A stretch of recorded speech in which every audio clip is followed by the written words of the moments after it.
All right, fantastic. Welcome back to everybody. Glad you could join us this morning. As Mpulelo said a little bit earlier, I've got my serious work face on this morning, so that's why I've been ignoring you all as you've been coming on, but welcome anyway. And yeah, I think I'll just hand over to Lee to kick us off. Well, morning, everyone. We are continuing with our theme from yesterday. Yesterday, we were talking about the personal effects of COVID on us. And it just raised for me the question of how does that translate into themes or trends that you're starting to see happening around you, whether that's in your immediate circle or, you know, Edward pointed out, maybe nothing's changing, certainly in terms of traffic or things like that. But are there certain things that you're seeing that could be changing, some trends that are going back to normal or what they were before COVID? And so there were some areas that I was thinking about. The one is, I'm laughing at the chat. Sorry, I got distracted at the chat. The one what I was thinking about was doctors, and I think Trevor might be able to speak to this, is my brother is a safari guide and a photographic safari guide, and he's an award-winning photographer, and so has had some very sort of high-end clients that he's taken around not only South Africa, Botswana, Namibia, Kenya, Brazil. And he, surprisingly enough, he says that, I say it's surprising, a lot of his clients are specialist doctors. Now, these doctors obviously have been making an awful lot of money to be able to afford these safaris, and they haven't been seeing patients for the however many last few months. And I'm wondering whether people are now questioning, did I really need to see that doctor? Am I fine or not fine? Are these specialists performing the roles that they should be in society? So I'm wondering if that's going to change, or whether it's going to go, if they're going to get a flood of patients back now that things are more or less coming back to normal. The other one is tertiary education, and even small private schools where parents have got into the rhythm of homeschooling, or they're now losing jobs, and the cost of putting kids into expensive schools, plus all colleges, and wondering, is there actually a job at the other end of this? What is the real reason I'm doing this? Isn't it better to do a life education? Everything's available online, and we can subsidize other aspects of education without having to, sink the boat through education. So I'm wondering if that's going to change. And so I'll leave it there with just those kinds of thoughts. The one thing that I know is not going to change, and I see Stella has the most beautiful haircut, and I am going to the hairdresser today, and that will always be something that will be high on our agendas.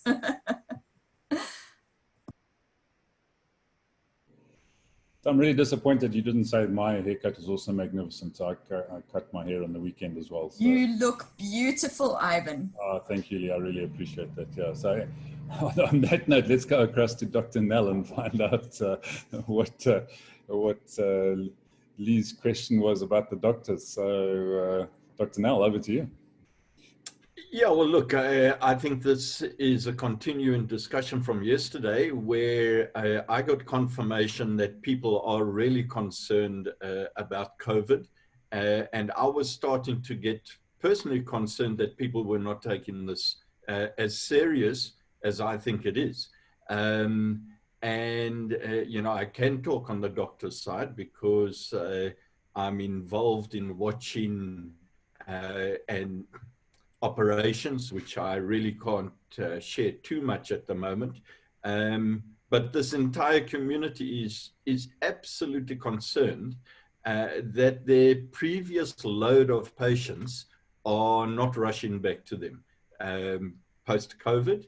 And at the same time, we are connected to people within the Bush Lodge environment.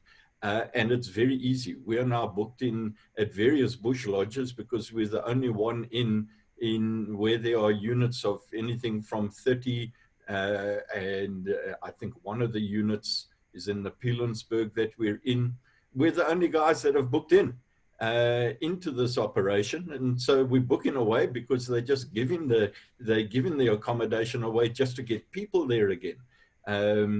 So I'm seeing a huge amount of concern, and then my concern is, how does that get us back into income generation as businesses? We have to be thinking about revenue generation, and it's very important. And what I'm pleased about is that people are considering that in this little forum here. They're considering, what is the alternative? If things do not return back to normal, what are the alternatives? What are my options? And the reason that I invited Guy along there is, as we were having this discussion, he sent out a little message to say one of our family doctors had been taken off to ICU. So Guy, perhaps you just want to come on board with that. And I thought it was quite relevant, because if the doctors can't keep themselves away from this thing, how do we as normal folk keep ourselves away from this? So Guy, perhaps you just want to mention this. I have people around me that turn around and say, but I don't know anyone who's been affected by COVID. Is this just a storm in a teacup, or what is it? So what can you share of that? And I thought it was important for you to share the input that you sent to us yesterday, or me yesterday. Look, my doctor, Conrad Smith in Douglasdale, I've been going to him for about 30 years. And there was a lady in the pharmacy that died of COVID. And my doctor is actually in ICU. He's recovering. He's in his early 50s. And I watched up him in ICU. And fortunately, he's recovering. But he said, he sent me texts, and he said, I've been on the other side, and it's not great. And that's a doctor, and I've known him for 30 years, and I haven't known him ever to get sick in 30 years. And you phone his practice, and it's closed till the 6th of July because some other staff members have had C19 also. So the point is that I think everyone needs to get a lot more serious about this. Is here right into 2021, and it's going to affect everyone mentally. And how do we prevent the mental issue? Secondly, as Trevor's mentioned, the income story, because from my research over the past 3 months, most people's income, okay, whether salary earner or you've been in your own business, has dropped across the board more than 75%. Okay, so everyone, so we've got to look at this very seriously, and a lot of people, you see, we are getting bored with C19. But if you talk to anyone that was in the Second World War, the Second World War went on for 5 years, and people had fear and disarrangement, and their lives turned upside down for 5 years. There was a lot of people that adjusted, and good for them. But I'm talking about the general population. And so in any conversation we have now, we've got to really make sure that when we have a conversation on C19, is it the right type of conversation? Is it trying to relieve some stress and pressure? Are the people we're talking to need, for a better word, a life coach? Because we're in lockdown fever. You know, we want short-term gratification. We want to have short-term fun. And we're not used to this situation. And we think now just going to the shopping center and having a mask, everything's good and hunky-dory. Going to have our hair done. Going to have our hair done. Lee, you know, for example, it's actually quite frightening how it's going to affect people and has affected people mentally. And it's gone beyond a joke where there's not enough people seeking the right relative help from a preventative point of view, because this thing's real. You know, it's here now and down the road. You know, we've heard it was in Cape Town and Western Cape, and in the past 30 days, South Africa's gone up 40,000 patients in a month. 40,000. So just double that by the end of August because of winter. And this is not negative. It's the reality, and it's how we as individuals try and fight this reality. Yeah. So, you know, what I've done is, personally, and then I'll stop, is I've cut out all press. I'm not getting exposed to any negative stuff. If I come on a forum like this, it's from a positive point of view to try and impart some knowledge or some information that I've come across, because we all come across it differently in different ways. And I'm actually trying to say, and I'm collaborating big time. I'm sharing incomes with 2 or 3 other people at reduced fees, because that's how it is. The fees that we charged before, personally, and I've been talking to people around the world, it's a totally different ballgame. And this is going to be around for another 9-10 months. So you try and do your cash flow forecasts or whatever, just on your basic living costs. You know what I mean? And I'm not talking about people that have got some money put aside. I'm talking about people that are being retrenched now and losing their jobs, and they're not even thinking of going into their own businesses because they're so shit scared.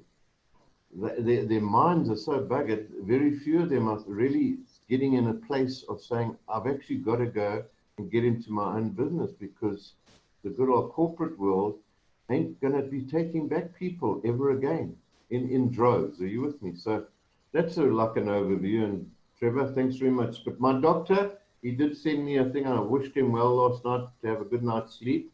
And just to show you a sense of humor, he asked me and my son to have a glass of scotch for him. So, but it's frightening. He said he's been to the other side, and that's were his direct words. So anyway, thank you. Thanks, Guy. Yeah, I think. Sorry it was long, but I didn't mean to. Usually I'm 60 seconds, so don't worry. Yeah. No, look, I think it's a serious topic, and we went on quite long yesterday as well. So you know, people are engaging with it, and lots of different inputs coming in here. So Kevin, I'd like to come across to you and just gauge from you what is the sentiment on the ground in the UK with the people that you're mixing with. Well, from what I agree with what Lee was saying about the medical profession, that sort of resonated a bit. But there's two sectors that I've been seeing a lot about, which are changing drastically, I think, as a result. Education, again, in the university sector. My youngest is thankfully just finished university, but in his the last couple of months, he was affected quite a bit with everything being online, even having to put his dissertation in online and not seeing any lecturers, etc. And it's looking like that's going to move forward to next year for the new intake. So the question comes up then, well, is that going to affect the number of students who are going to want to go to university with that sort of scenario, with everything online, taking away the life experience? And is that going to then in turn affect what the university is able to offer and the amount of professors, etc., they can keep on? It could be an ongoing spiral. And the other sector I see a lot about is the entertainment sector. I mean, it's literally dead on its feet, the entertainment sector. I mean, I've got a family member who's in the theatres in London, in the back office side of the theatres. They're all closed. It won't be till the new year at least, because they've got to have built-in rehearsal time, even if they can get back. And I've quite a few friends locally that are singers and local performers, obviously can't do anything. So yeah, that's a sector that's going to find it difficult for some time to get back on its feet. But, yeah, there's a lot of things, a lot of trends, a lot of different sectors, but those two in particular, I'm seeing all the time. Yeah, back to you, Ivan. That's my input. Right, thanks, thanks, Kevin. Yeah, there's definitely some sectors that are getting a lot harder hit than others, and I think that is going to be it's going to be very interesting to see how those levels of economy recover over time. Umpulelo, let's come across to you. Morning to everyone again. I think I'd already mentioned some of the trends in my head yesterday that I was thinking are going to take place, but probably just to reiterate the one of consulting, my mind is saying probably more and more people are going to get into consulting, since probably people may not be able to go back to work. So the question is that if you're having an increasing number of consultants, how do you make sure that you're still able to secure clients? If there was only 2 people providing a service, there will now be 10. So that trend for me is the one that I'm seeing. The education one as well, interestingly to what you said, Lee, for the first time, one is really considering homeschooling, you know, and which is I'm really considering it. It's a tough thought in that my kids are very, very social beings. You know, they just love being around people and so forth. So this has been a bit tough for them. At least there's 2 of them, so they can socialize with each other at home. So yeah, for me, those are the 2 main trends I'm saying. And I can I also say this one again, because for me, it still is a question. If we are all going online, there's going to be more and more people online. If somebody gets onto the internet now and has to choose a service, and there's more people than there were before, how do we make sure that you're the one who's chosen, for a lack of a better word? And probably last question, if companies are not spending money and they're cutting down and so forth, it doesn't mean money left the economy. Where is this money sitting? Does anybody know where is it sitting? What are they doing with the money, so that maybe we follow the money to where it's going? Right, thanks, Mpulelo. Maybe we go across to Edward on that one then. So Edward, where's the money?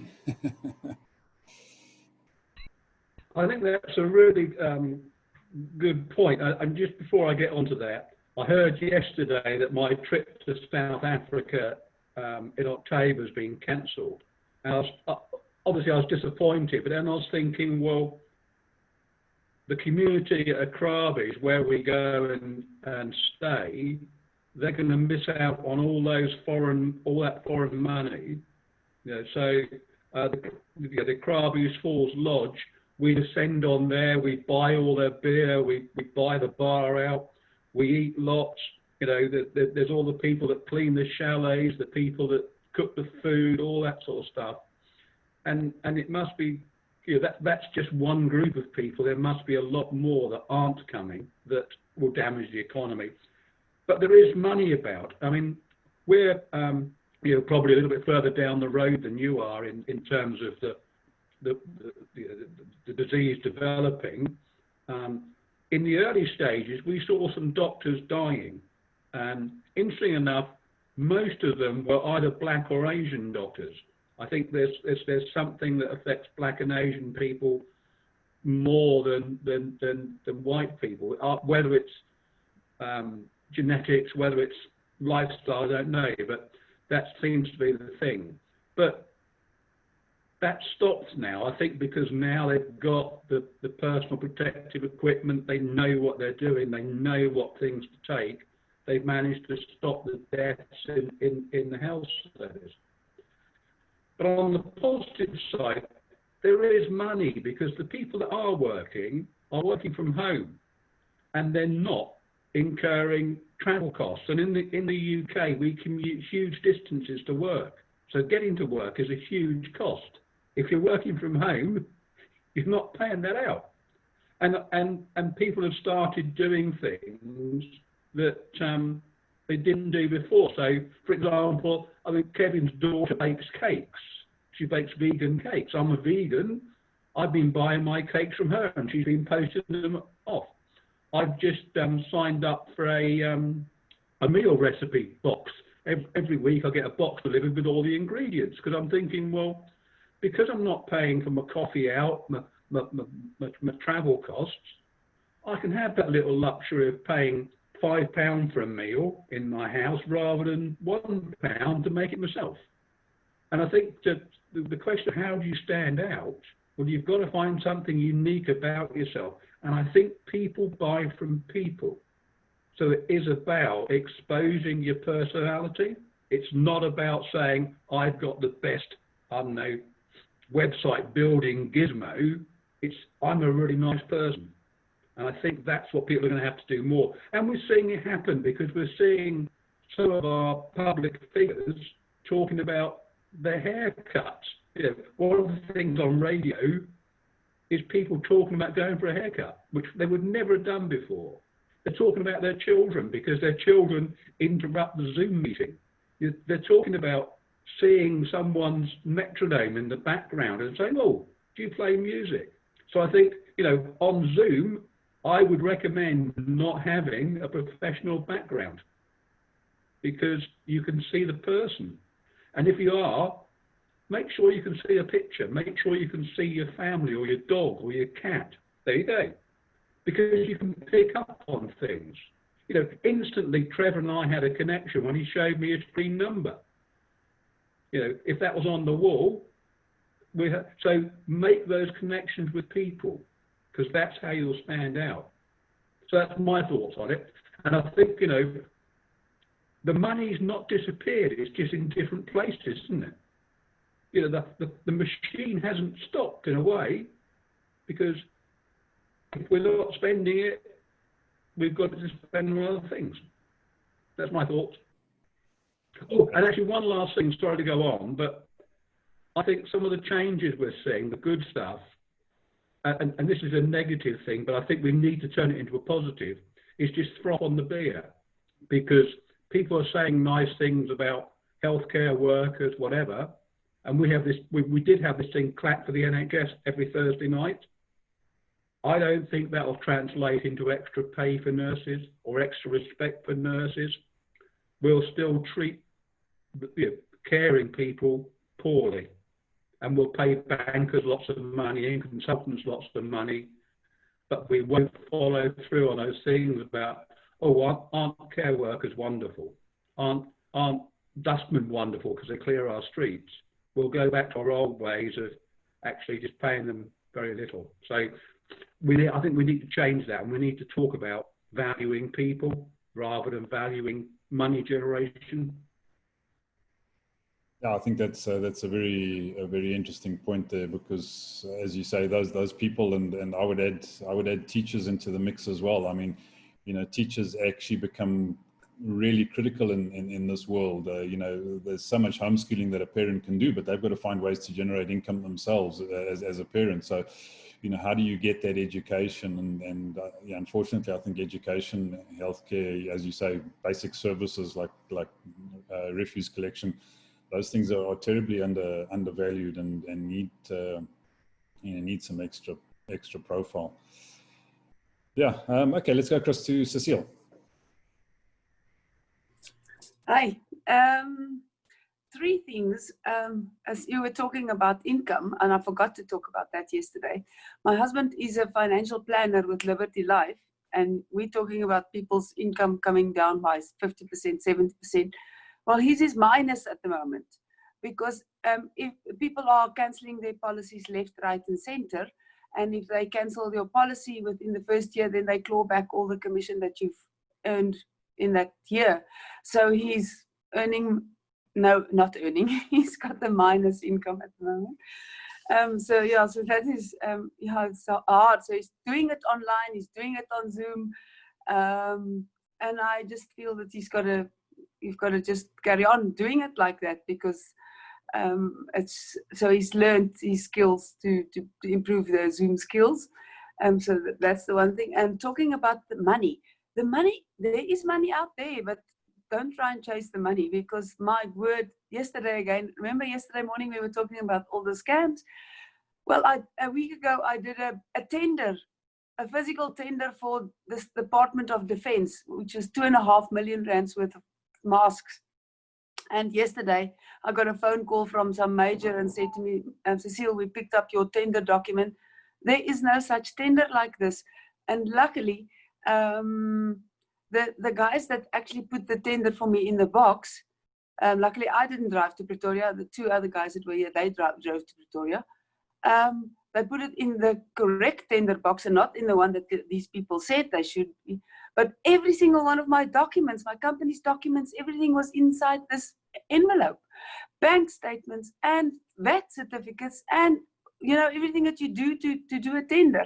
So most of yesterday I followed up with trying to make sure that they actually shred and that the people that I am talking to are legitimate people. And to try and find the fraud department, there is no such fraud. There's no such thing. They don't answer the phone at all.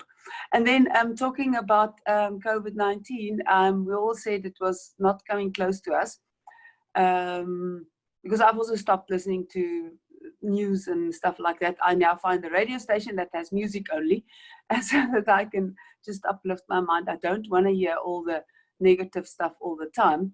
But just yesterday they were talking about how close is, and I'm listening to Jacaranda, that's what I found, that was music, how close it is coming to everyone now. And then last night at about 8 o'clock, my friend that works within this, she's also in the medical fraternity, works in this PPE stuff with me, sent me a note to say, guys, I'm on the other side. 2 weeks ago, I thought I had bronchitis that I normally get in winter. But when I went to my doctor, he tested me and I have COVID-19. And she lives with a 90-year-old mother. So she said she didn't dare tell her mother, but she was freaking out. She was cleaning everything that she touched. She was disinfecting the house. And her mother thought she was going, she's a Greek lady, she's Mashangu, doing all these things all the time, touching wherever she touches something, she cleans. But she says she's better now. And yeah, she can carry on with her life. And the doctor said 80% of us are going to get COVID. So you must just prepare and be, well, that's still the same thing. The better your immunity is, the more likely you are to come through COVID without problems. But yeah, so the money is there, but don't chase that money, because that money is, the scams are just horrible. So yeah, exactly what Guy says. Hone your own good skills and see what you can offer the world out there. Thank you. Thanks, Cecile. Yeah, it is scary when you think you might have compromised your personal and your business identity to a scammer. It's a very worrying thing, because identity theft is a massive problem. Nazipa, let's get across to you.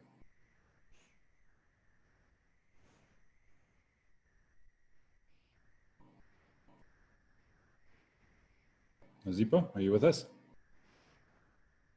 Hi, I'm here. Sorry. In the training industry, it's basically everyone going online.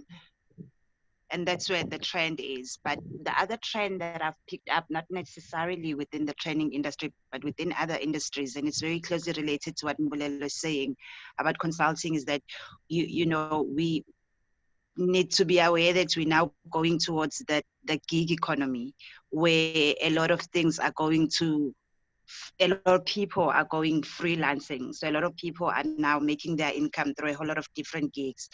I had a session yesterday with a few young people that I work with and mentor, and I was just explaining to them how it's really a case of breaking down your CV and packaging each skill and selling each skill separately as a gig to the different people. Because to wait for your entire CV to be accepted to go get a job is not something that's going to be happening anytime soon. So it's literally just, we are now, a lot of us are now going out there and looking for literally gigs within what I do. So it's looking for, it's not just the people that are consultants that are now going out looking for the gigs within their jobs, but it's literally everyone to say, whatever skill set you have, package them differently and start looking for separate gigs as per your skill sets.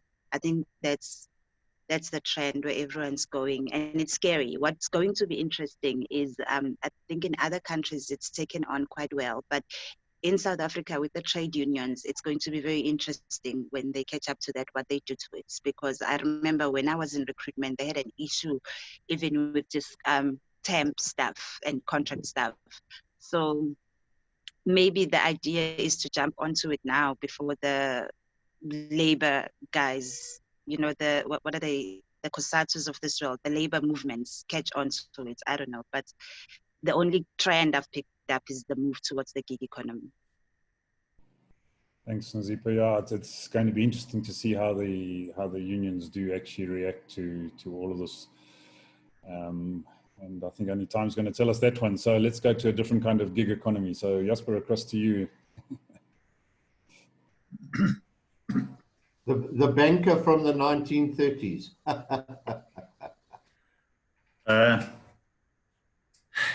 Yeah, I think we're all trying to look in a crystal ball, but we probably still look with the glasses of yesterday. And we might have to learn to adjust our glasses. But the glasses of yesterday was formed with the circumstances of yesterday and the economy of yesterday. So until we start personally, I think, you know, this discussion of COVID, if it was 3 months ago, we would have had a different tone. But now that it's much closer to home, we're starting to feel the impact. And I think was a guy that said, think of World War II, who lasted for 5 years. How will that affect the psyche of people? And I think all we can really focus on is what can we control. And I think it's, for me, valuable to be part of a think tank. And we need to have more of these kind of engagement. But think tank, not to say I'm fearful, because the media and the politicians, that's their big game. To get you in a state of fear, then you can be manipulated.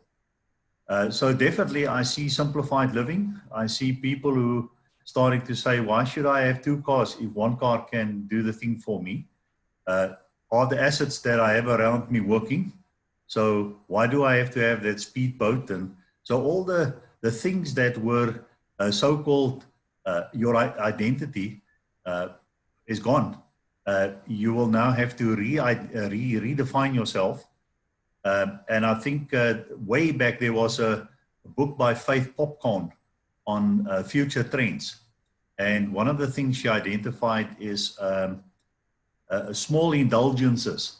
So when people's economy is taken away from them and they can no longer travel overseas, they then compensate for themselves to say, all right, I need to reward myself by having a coffee at a restaurant, or by having my hair cut, or something like that. So there would be a new trend towards smaller indulgences, because people still need to find ways to reward themselves.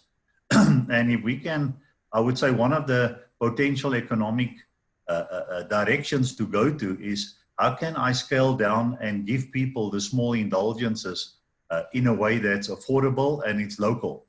I think local is the next thing, with people no longer going to the big shopping. Well, they'll still go to the big shopping malls if it's in your area. But it would be, you know, like Edward have said, let's buy cookies from my neighbor's daughter and support her. I think small things like getting a new appreciation for where does food come from. I wouldn't be surprised if people quietly in the backyard start having a few chickens and having their own eggs and put in their own veggies. Because in the past it was almost scoffed at, but now it becomes essential. You know, you can still survive on having cabbage soup if you have nothing else. So I think people will become very aware not to waste money, but to become very accountable for money.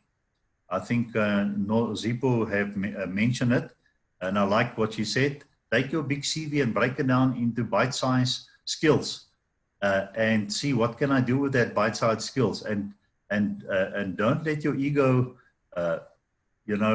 stop you. If you can bake cookies and you can make 100 Rand on your first batch of cookies, you've just opened up a source of income. Now it's just a matter of tweaking from there to say, how do I grow this income from 100 Rand to 1,000 Rand? And we've been proposing at least 3 income streams or more for a long, long time. And I think that will now become the thing.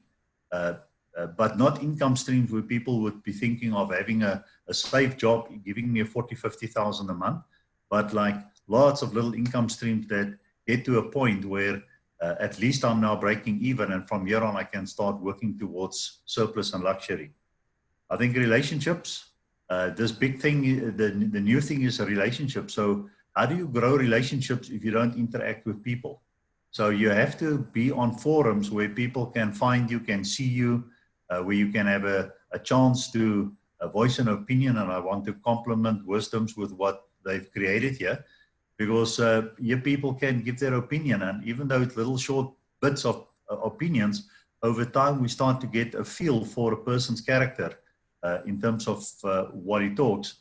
And I'm sure if we, in one of the topics, say, how has this forum impacted our, let's say, economic activity?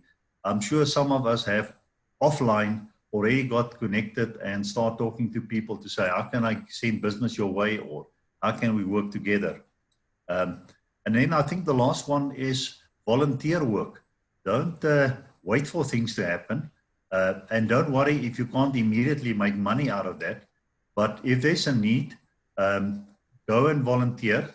And with that, once you see that it's a real need, the next step is to say, okay, how can we now make it commercially sustainable and find ways to move it forward?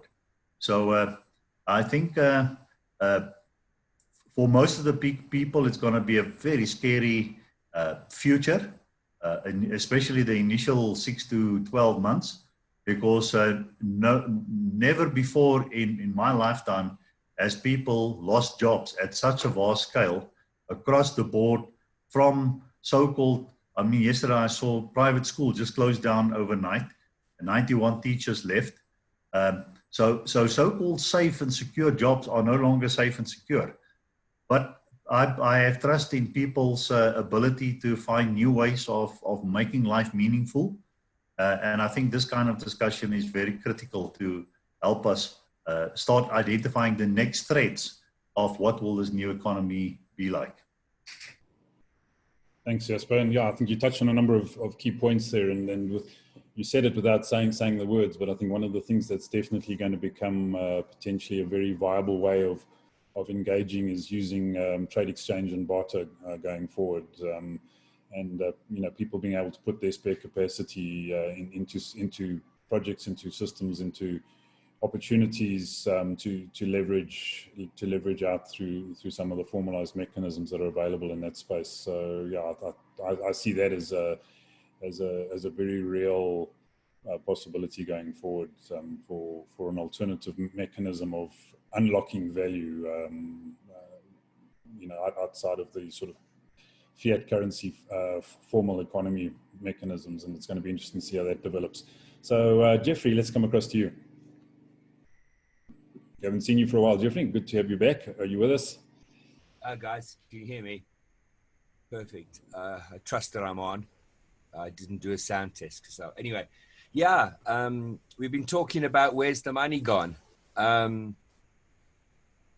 Yeah, in my game, being in promotions and advertising at the moment, yes, it is most people are just, friends of mine that I've done business with before and clients are just saying, well, look, I've got 4 million rands worth of salaries to pay, advertising and promotions and the campaigns that we were talking about. Well, they're just not going ahead. But, I remember once many years ago reading that during the Great Depression, that the difference of the amount of money that was actually available was actually only in the single figures of percentages versus the actual, when they had the actual economic boom in the 50s. And I've always said that the economy is in one place, in only one place, and that is between your ears. Economy, I think, can be put into one other word, and that is confidence. I think a lot of people now are just scared. People that have money, I mean, I've been talking to prospect clients, and I've said to many of them, I said, look, you know, guys, you know, we all kind of need to help each other here now.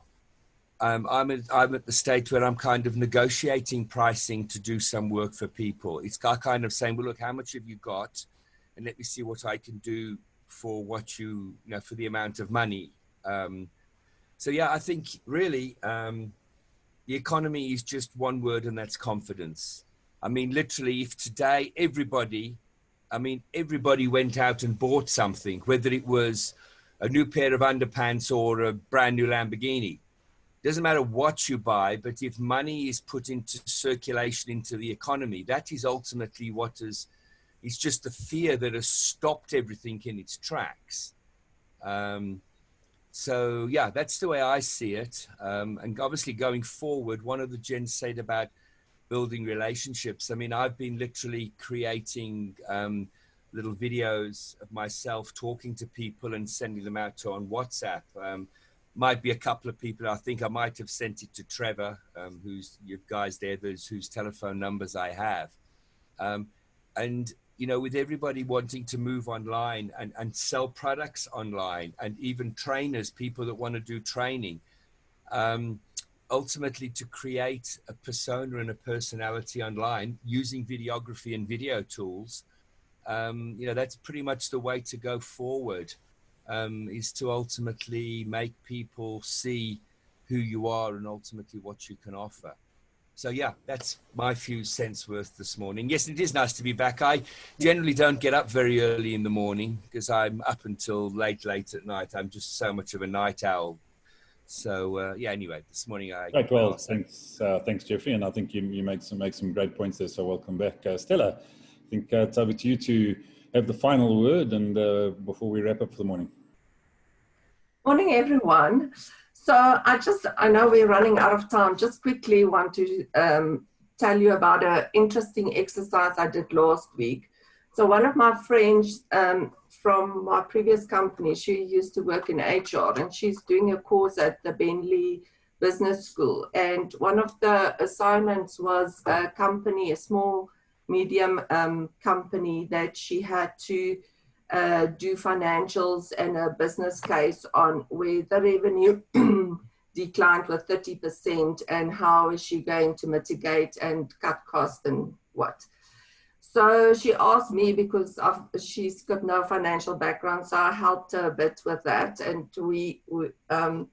so a bottom line is just quickly, so I think this is going to be relevant to a lot of small and medium companies who employ people, where so the company in the previous financial year, up to March, had a 13% profit margin. So now from April to next year, they expecting a decrease of 30% in their revenue and what they're going to do. So so I said, let's use COVID as an example and apply it to this business, and where the people were working from home, but the core business is supplying financial advice to clients, but the clients are all over South Africa, so they used to travel to clients. So there's a lot of cost involved. So bottom line is, just quickly, is at the end of the day, there is so much savings in terms of people working now from home. So that was the whole business case. We are able to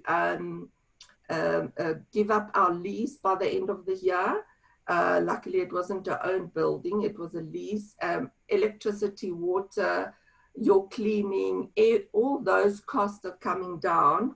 And we investing some in this year on marketing to have a growth for next year of 5% in revenue. So all of that, everything considered, So in this financial year, you're going to have a loss of about 1% or profit margin of 1% coming from 13%. But going forward, you're actually going to see an increase because of all these costs that's come down of growing from previous year 13 to 25%. So I think we're going to see that trend a lot, where this year is going to be very difficult for businesses, but then if they work clever and are able to sustain the business cash flow wise, then you should see an increase in the following year. Actually, the financials looking better in the future. So that was quite interesting to me. Right. Thanks, Stella. And that raises a very interesting point for me as well. So with all these people moving out of retail office spaces and places like that, what happens to that space, and is there an opportunity there to look to find mechanisms to repurpose those spaces, and to what? So yeah, it's going to be very interesting to see what happens in that space as well, with lots of people. I mean, I've heard stories recently as well of fairly large businesses that are saying, don't need the office space any longer. People are working from home. They're getting used to it. Terminate leases. Get rid of those overheads. So yeah, that's it's going to be an interesting thing to see what happens to those big property owners. All right, I think that's us for today. So Lee, over to you just to wrap up and tell us where we're going tomorrow. I'd like to pick up on this idea of confidence. I love what Jeffrey was saying, is that the economy is between our ears, and this idea of how do we build and encourage confidence within ourselves, whether that's just from a human perspective or whether that's because of because that will impact how we deal with our circumstances, and from a personal perspective, but also wisdom's principle is that you are a role model. So how can we create this wellspring of confidence that says we can do this, there are possibilities, opportunities are available, and with that mindset, we are, there's a ripple effect that is going to pull out into our immediate circle and wider. So that's the question I'd like us to think about tomorrow. And I'm sure you have experience in your own lives of going from fear to confidence, or from poor self-esteem to confidence, or worry to confidence. So I'd like to hear some of those stories and what therefore we can pass on to others. I am also just wanting you to, I've checked with Kevin. Kevin's been on the platform for quite a while now, and so he's agreed that next week he will share his story. So we look forward to that for next week, so that will be something we look forward to. But for the rest of this week, let's continue this conversation. We've just got Thursday and Friday to go, so look forward to seeing you all tomorrow. Great. Thanks, Steve. Thanks, everyone. Fantastic. Go further, and we'll talk to you about your confidence levels tomorrow. So see you then. Cheers. Bye, everyone.